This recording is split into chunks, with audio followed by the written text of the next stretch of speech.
在《雪中悍刀行》当中，徐凤年3次游历江湖，在第1次游历江湖回来后便开始习武。踏上武道之路的多年时间里，他一路腥风血雨，最终登上了天下第1的位置。今天我们就来了解一下，在徐凤年登顶天下第1的过程当中，他都学习了哪些武道绝学呢？第一个，胡迪老魁的刀法。首先就是胡迪老魁的刀法了。在和老黄3年游历归来后，老黄重新找回了自己的剑道。为了拿回自己当年留在武帝城的剑，也为了让世子殿下出江湖，老黄再次挑战了王仙芝，使出了剑9 6000里后便力竭而死了。得知老黄死亡的消息后，徐凤年下定了决心，决定入江湖，走上武道之路，要战胜王仙芝，帮老回取回剑匣。这个时候的他开始和胡迪老魁练刀，老魁并没有教他多高深的刀法，而是从最简单的动作开始，让徐凤年重复几千次。在这种枯燥的锻炼下，徐凤年的刀渐渐有了形。随后又在徐骁的特意安排下，让一群死囚冒充匪徒袭击徐凤年。徐凤年一人对敌，在生死之间磨练刀法，终于小有成就。第二个，大黄庭。在武当山练刀的那段日子里，虽然徐凤年非常的刻苦啊，但是他想成为高手还是远远不够的。因为他习武太晚，所以对比别的高手天生就处于劣势。没有内力的他，想成为绝世高手也是痴人说梦。在这种情况下，武当掌教王重楼因为和徐骁之间的约定，也为了武当之后1000年的发展，王重楼最终做出了一个改变武当命运的决定，在真武伏魔日这天，将自己修炼了一辈子的大黄庭传给了徐凤年，解决了徐凤年内力不够的弊端，让他有了成为绝世高手的机会。而大黄庭的神奇之处还不止于此，有了大黄庭提供源源不断的内力呀，那些高深的武功绝学，徐凤年都能学习和施展。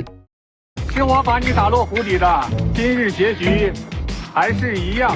第三个，老黄的9剑。在前往武帝城和王仙芝大战之前，老黄知道自己这一去便回不来了，于是便把自己毕生所创的9剑画成了剑谱，留给了徐凤年。这9剑大多都是指玄技，只有最后一招剑9超越了指玄，达到了天象。老黄震碎了王仙芝袖袍时使出最后一剑，就是剑9。这一剑过后，老黄的生命也走到了终点。徐凤年在拥有了大黄庭后，便开始修炼这9剑。曾在芦苇荡一战当中用刀使出了9剑的招式，击退了呵呵姑娘。徐凤年成为武道大宗师后，和王仙芝对战时用出了剑9 6000里，为老黄证明。王仙芝死后，徐凤年取回了老黄的剑匣。第四个，李淳罡的绝学。带着李淳罡游历江湖的期间，面对这位剑道第1人，徐凤年也没闲着，时常会向老剑神讨教。李淳罡也不吝啬，把自己的绝学全部都交给了徐凤年，其中的2袖青蛇和1剑仙人跪就是徐凤年最常用的招式了。除此之外，李淳罡的借剑也被徐凤年学了去。成为大宗师后啊，徐凤年最喜欢的就是借万剑来杀敌。在游历北莽的时候，1剑仙人跪和2袖青蛇就是徐凤年的杀手锏。李淳罡的招式除了剑开天门，徐凤年几乎全精通了。在后面成为大宗师后，徐凤年也未必不能用刀开天门。作为徐凤年最佩服的强者，李淳罡对于徐凤年的影响极深。